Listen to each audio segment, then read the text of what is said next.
Présentation donc du nouveau Fischer, donc le F19. Voilà. Après c'est un appareil qui travaille en très haute fréquence, donc 19 kHz, donc qui va être hypersensible aux petites monnaies et à l'or.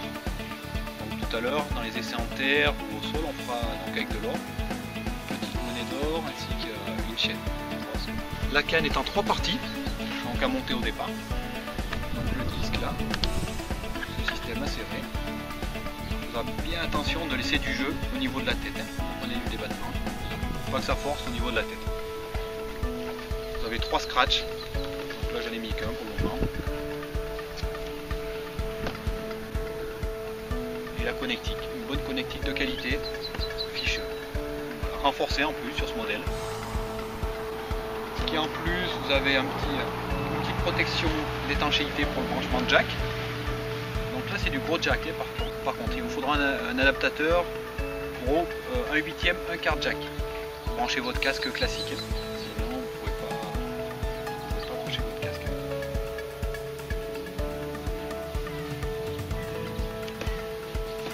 Donc le F19 est disponible en 2 coloris, donc celui-ci camo et pink pour cette demoiselle. Donc moi j'ai pris le camo quand même, je préférais.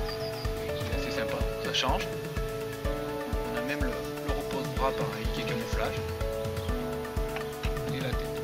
Par contre le protège-disque est blanc.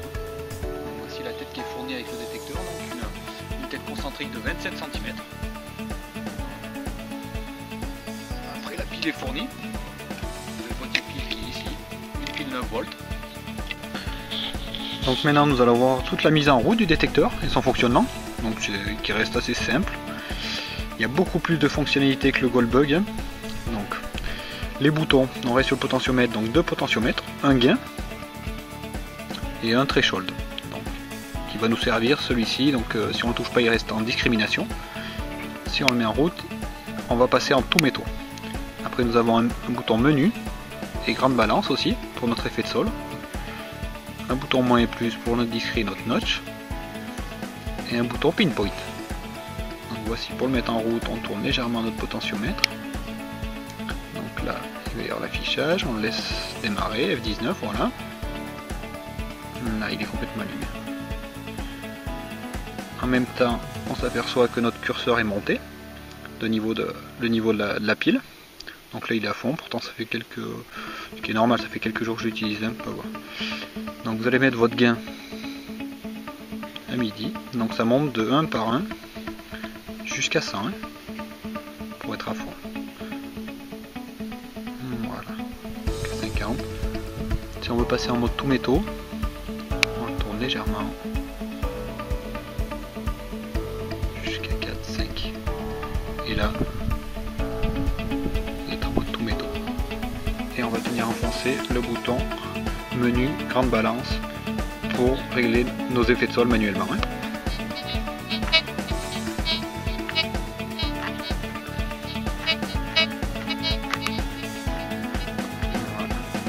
Donc là on est calé. On va travailler sur la touche menu. Ça c'est vraiment une nouveauté, donc on a pas mal d'options dans la touche menu. Donc bien sûr il faut être en mode discret, sinon ça ne fonctionne pas. Premier appui sur la touche menu, on va travailler le rétroéclairage. Donc le rétroéclairage là il est à 0 et on peut monter jusqu'à 6, il me semble. 5 points pour le rétroéclairage. Un rétroéclairage rouge sympa pour les plagistes, moi je pense pas que j'en ai une grande utilité. Ou pour les personnes qui s'égarent dans les bois, des fois bon, ils ont un peu de lumière. Donc deuxième appui sur la touche menu, vous réglez votre volume de 0 à 20, ce qui est bien pratique de pouvoir régler son volume. Je pense que sur le Goldbug on ne pouvait pas y accéder, il fallait avoir un casque réglable et des fois quand on a des écouteurs on ne peut pas régler le son, donc c'est embêtant. Donc ça sera quand même pas mal. Troisième appui sur la touche menu, vous avez le V-Brake ou VCO. Donc moi je l'avais réglé à 40 normalement. Donc éclairage, volume, on voit qu'il s'affiche. Ensuite V-Brake. Donc là si on le met par exemple en dessous de 40, toutes les tonalités en dessous de 40 vont sonner en tonalité basse. Et au-dessus de 40, ce sera des tonalités VCO, donc amplifiées, avec des sons plus forts. On continue avec la touche menu. Il nous reste maintenant à voir l'utilisation donc des notches, parce qu'il y a deux notches, le notch switch et le notch. Donc toujours en mode discrimination. Appuie sur la touche menu, donc la rétroéclairage, volume, V-break, notch switch. Donc le mieux est de faire celui-ci notch, donc de régler votre valeur notch. Là elle est à 27. Par exemple, si vous êtes embêté avec des plombs ou des aluminiums par exemple, que vous voulez discriminer ou enlever carrément, donc vous venez sur votre touche notch, vous réglez de la valeur que vous le voulez.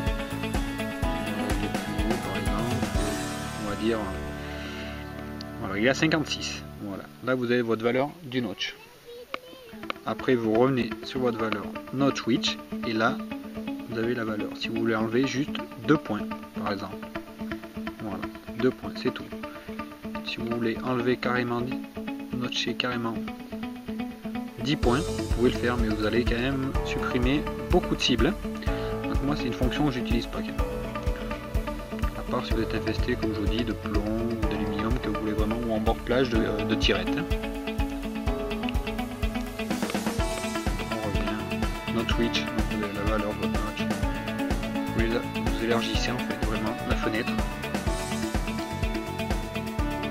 Là de 55, donc de 56 à 80, vous allez enlever vraiment toute cette plage. Et vous avez la discrete aussi qu'on n'a pas vu.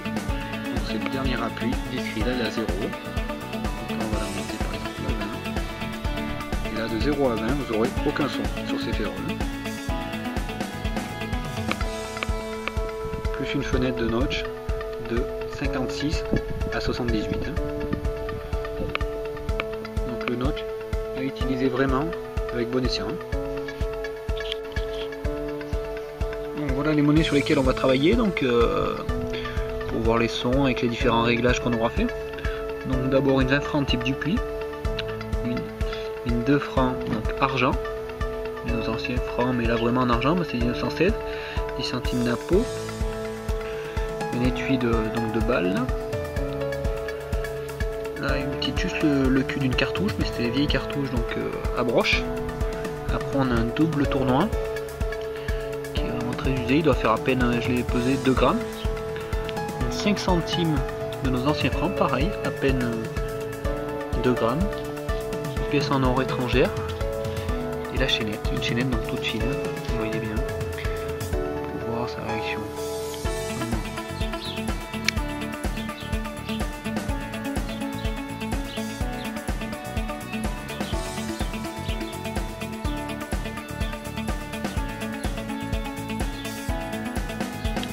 Donc on pousse le gain à fond. On est bien en mode discret. Voilà. Pour les réglages, volume on est à 8, on peut le rehausser, on va le mettre à 10. V-break il est à 40. Notch 1. Ici on va mettre à 0 au départ. Voilà. Donc, tout est à 0 au départ. Hein. On n'a pas fait voir, il y a aussi un tournevis pour les tests. On va bien voir que là il passe. Mais le volume n'est pas assez fort.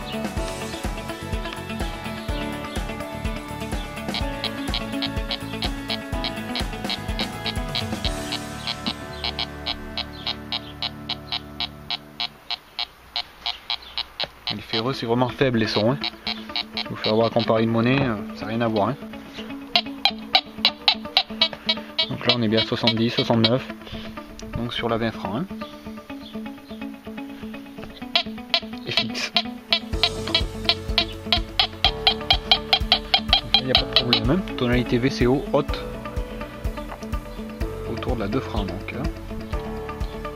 2 francs argent. Encore plus haut, 88, 89 qui est logique.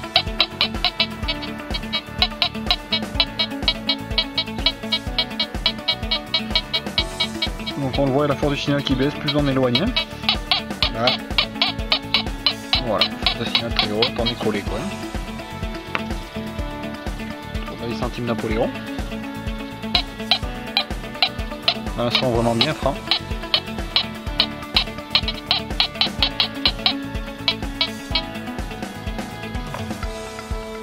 Un étui de cartouche. 70, 73. Donc très bien, ça va être du laiton.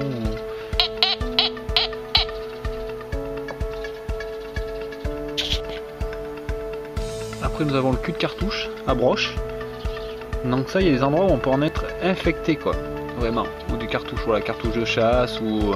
Donc là on va voir comment on peut vraiment la discriminer ou avec le notch les éliminer. Hein. Donc là.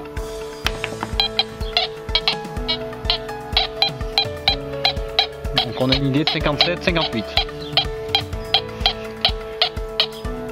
Donc dans notre menu, premièrement, on va sur notch normal.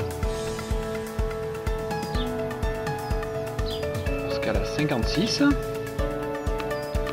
On revient, on va sur notch witch. Et là on va prendre 3 points. Donc de 56 ça va nous faire jusqu'à 59. Normalement là elle sonne plus. Là, elle est éliminée, vous serez plus embêté. Par contre, vous pouvez louper des cibles qui seront dans cette catégorie, ce qui est un peu dommage quoi. Hein. Donc je vais repasser une monnaie pour bien vous faire voir qu'il n'est pas. Là c'est bon. Et là, la petite douille. Ah.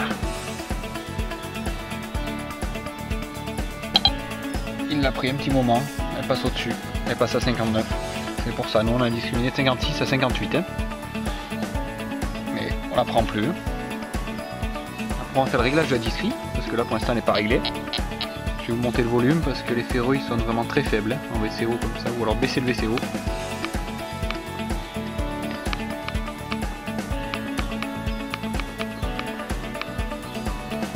Le volume augmenté.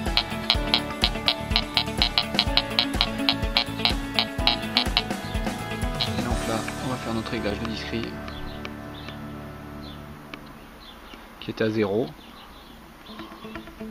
Pour le tournevis on est obligé de passer dans les 30 pour qu'on n'ait plus aucun son hein. Voilà. Après on passe au double tournoi, une petite monnaie pareille de 2 grammes.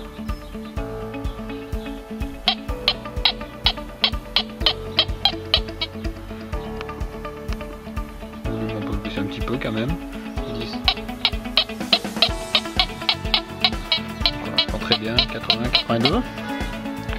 La petite monnaie aux anciens francs, 5 centimes de francs. Donc 2 grammes, surtout du cuivre.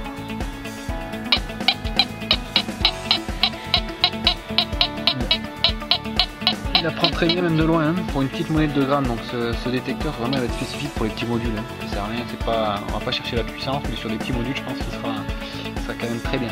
On va le voir tout à l'heure avec la chaînette. La monnaie en or.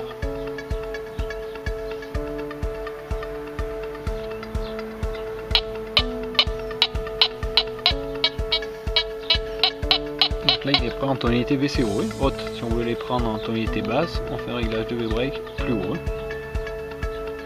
On mettrait par exemple à 80. Et là on prendrait en tonalité basse, hein, mais c'est pas ce qui nous intéresse. Hein. Vraiment, là,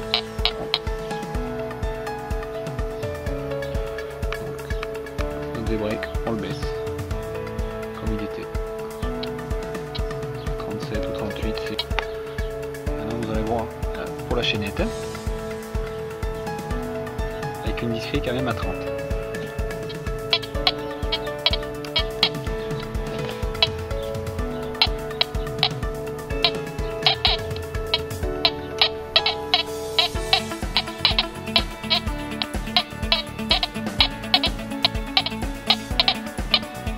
Crachote un petit peu, on a tellement fait de réglages que bon.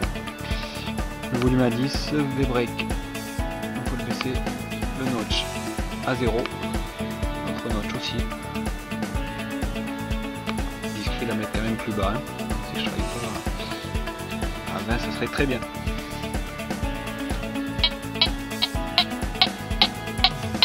La chaînette il la prend très bien.